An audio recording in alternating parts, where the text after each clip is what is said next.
the lumbar spine with tilting of the thoracic spine towards the left, likely positional in nature. There is anterior displacement. Anterior displacement of L4 in relation to L5. Ibig sabihin ng anterior displacement, paharap. Yun ang ibig sabihin ng anterior displacement. Umusog yung L4 mo. There is mild narrowing of the anterior aspect of L4 L5 intervertebral disc space. Okay. Great. Yung ano kasi, Ano nangyari? nung sumakit to, pa-doktor lang ako, pa-doktor. Sabi, uric, parang di naman pag-uwi ko sa amin, nagpa-therapy ako. Dati hindi ako nakalagad ng straight na gano'n ako Dati hindi ko ma-straight ang katawan ko eh. Nung nagpa-therapy ako doon, yun, parang nakalagad ako ng straight na. Problema ngayon, sige pa, parang nasakit-sakit pa siya. That is normal po. Saka dito, hanggang dito na. Bossing, alam niyo yung yung ganito kasing kaso, magpasalamat kayo, magaling yung therapist yun. Ano nangyayari rito? Meron po kasing tinatawag na disc disease. Ano yung disc disease? Kung maintindihan nyo po, ano yung disc disease? Ito po, yan po yung mga disc. Ayan, mga disc yan tawag dyan. Ngayon, pag meron kang disc disease, ano ibig sabihin ng disc disease? May sugat yung mga ganito mo, may sira o pirat. Shortcut niyan, pirat na lang. Ngayon, pagka pirat po yan, siyempre sasakit po yun. Kaya hindi kayo pwedeng mapuwersa. Kaya kung napapansin nyo, magaling yung yun, na-adjust kayo ron. Dati hindi kayo makatayo, di ba? Hindi ako Dati, makasira. sakit. Nagtatungkod ako eh. Pero nung na-adjust kayo, Yun, nag-therapy kayo. Hindi naman bigla na nakalagay ng toy. Unti-unti. Unti-unti. Kaso, pero magaling pa rin yung therapist nyo ron. Dapat, nagpatuloy-tuloy na kayo ron. hindi lang naman yung niya. 3 session, Mm. pero nagpaulit ako pang-apat. Nagpa-apat ako O at least, naidiretso niya kayo. Pero, ibig sabihin nun, yun nga po. Sa akin kasi, kung saan kayo, sa tingin nyo na ayos kayo, huwag na kayong lumipat. Yung Hindi, pinakalagas kasi nandito ako kaya ko naman yung nyo. Sabi ko sa buka. Okay. Kasi wala na ako sa amin eh. Nasabi ko lang ako Okay. nung inabot ako nito eh. Sige. Okay, dito kayo sa akin. Okay. Nagkandali ko, itong malayo. Kasi, yan nga. ito yung L4, L5. Ngayon, anterior aspect. Ang anterior means paharap. Pag meron kayong disc disease, yan po yung kumikirot-kirot sa inyo pag napuwersa kayo. Hindi na mawawala yun hanggat hindi nakaka-recover. Kumbaga, hanggat hindi kayo nagkakaroon ng mga Yun na dapat. brace. Ang kaso ngayon, napasok na ako kasi napasok na ako sa trabaho eh. Bossing, ang problema nito, pag nagbuhat kayo ng mabigat, dahil meron kayong Yan niya, iwasan yung mabigat saka yung madulas ulit. sana po maintindihan nyo kung ano yung spondylosis. Kaya kayong kaya kayong paralysin yan. Katulad yung grade 2 na. Dati, meron yung dumaan kayo sa grade 1, no? Pag grade 2 na, ibig sabihin umuusog pa siya. Pag nag-grade 3 yan, mapaparalisa kayo. Maniwala kayo sa akin, mamamanid yung mga paa nyo. Mamamanid yung mga nyo. Tapos, manghihina na yung buong katawan nyo. Alam nyo kung bakit? Kasi magkakaroon ng tinatawag na compression sa spinal nerve o yung spinal cord. Kasi yung anterior, okay lang. Pero yung posterior na tumulak doon, yung iiwanan niya, pag sumusobra na kasi yung tulak sa harap, tutukod na yung nasa likod. Maiipit ngayon yung spinal cord.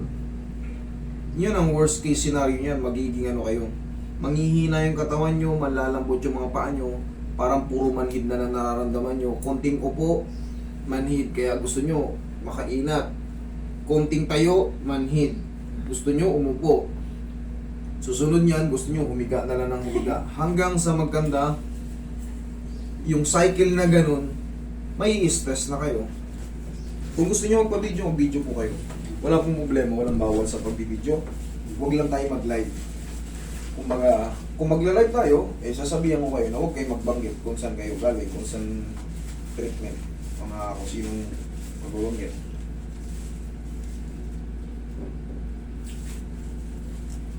Bumili ka ng back brace, bossing. Saan ka ba ngayon nagtatrabaho? Tagaytay Island. Tagaytay Island. Ano bang kadalasang work doon? Kami sa electrical. Electrical. O pwede naman kayo sa electrical. Pero siyempre, baka yung mga, siyempre minsan tumatalon tayo pag mababa na eh. Hindi kayo pwede sa mga ganun bossing ha. Kailangan talagang pag naghahagdan tayo, Paano na ibaba nyo yung paa nyo ng maayos, ilapat nyo. Huwag kayong, uy kaya na to, talon. Naku po, yung spondylolisthesis, kaya ko pinipilit ipaintindi sa inyo kasi kaya kayong lumpuhin yan. Grade 2 na siya. Pag sunod niyan, grade 3, naku po, makirot na makirot yun. Babalik kayo sa ganung posisyon mo. Yung hindi nyo maano. Totoo yun. Yung unang pagkatama sa'yo, grade 1, umusog.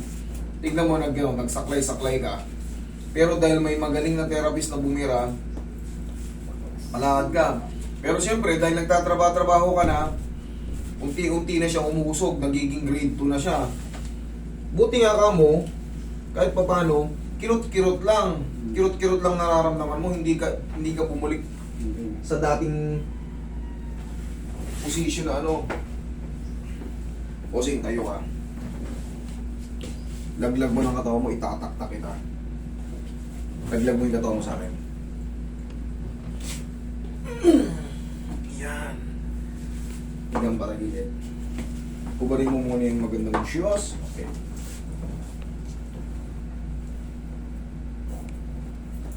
Napapansin, ba't tumatawa kayo, ma'am? Ha? Ano nakakatawa?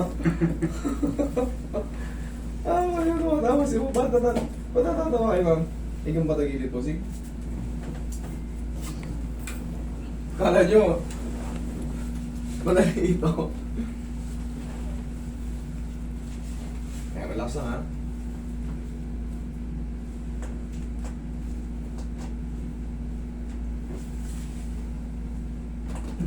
Kabilang side. Alam mo yung pambuntis, yung back brace, magsuot ka rin pag mag-aano ka sa trabaho. Wala siya pang buntis kuya eh. Yun ba yung kinakatawa? Yung pambuntis, girdle. Ah, girl. Pwede ka ron. Ay, pwede yun. Para pagka pasok mo sa trabaho, Kaya, ang pinuntahan ko rito siya para bigyan pa rin solusyon eh. ito na nga solusyon to. Kaso, Kaya nga. kinukwento ko nga, ini-explain ko sa inyo para tumagal. Kasi nandyan na yan eh. Oo. Kung gusto nyo may balik sa bata-bata pa kayo, opera kayo. Hindi na, Ihaya. Ihaya. Ano sir? Ang sabi mo? Sige, ihaya ka. hindi na natin nandiyan na eh. Mauusog lang po yan, pero yun nga po, bawal kayong makatag. Kasi bumibigay na po yung dish nyo, kaya nga po may tinatawag na disc disease. Kaya po umusog yun dahil sa disc disease. Pagka yung disc nyo ay unhealthy na, uusog yung vertebral body nyo pag napuwersa kayo. Ano yung vertebral body? Yan yung mga buto-buto na yan. No? Yun na po yung tatawagin. Pag umusog na siya, yun na po yung tatawagin spondylolisthesis. Kita pa. Itutulak ko yung L5 mo. Yung L4 niya tumulak ng parape. Yung pinakababa ang hindi pa. Yan, ito ang L5. Relax lang ha.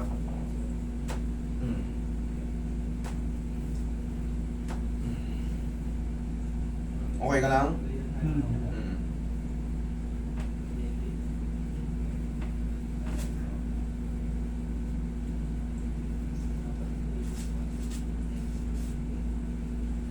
Relax lang ha.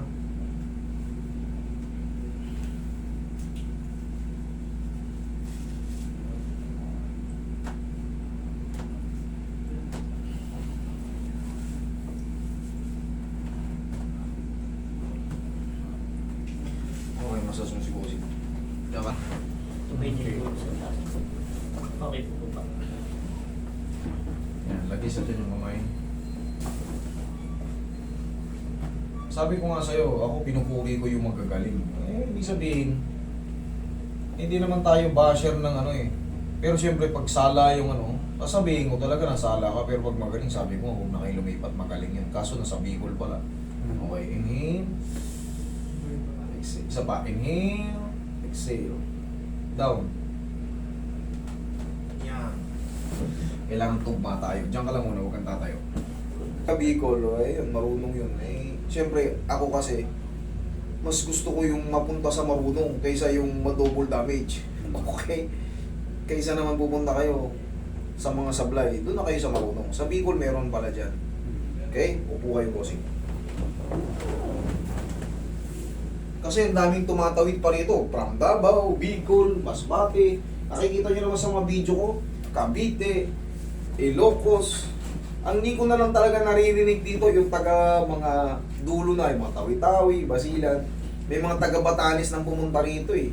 Zamboanga, Jensan, Davao, Palawan. Yung kasama ko sa trabaho, nagkana sa akin ito. Kaya sabi ko, subukan ko nga. Bossing, gaya nga na sabi ko sa'yo, bumili ka lang ng ano ha, para palagi mong maaalala na meron pala akong back pain dati ha.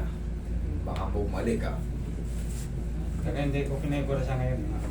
Yung Very good ka. trabaho kasi mahirap na kasi gusto ko maibalik sa dati. Tapos, kung gusto mong maibalik sa dati yan, tayo ka. Kahit yung simpleng ganito lang sa umaga. Ikaw nga, hindi ganyan, hindi ka naman pala marunong eh. Isuwi mo pati paa. hindi ganyan. Tingnan mo ako, tingnan mo muna ako, bago ka gumalaw. Tingnan mo yung tuhod ko. Saka ikaw, cross, sa lubong. Ikaw. Sige. Hindi ganyan. Yung Ano kabila yan pa eh? dapat. Pag- Hindi pa practice. Pag ginalaw mo to, Pag ng mga- paganon, huwag kang sumunod paganon. Hindi. Oh, Siyempre, sige. Okay lang. Practice natin. Sa una talaga Oo, ganon. practice.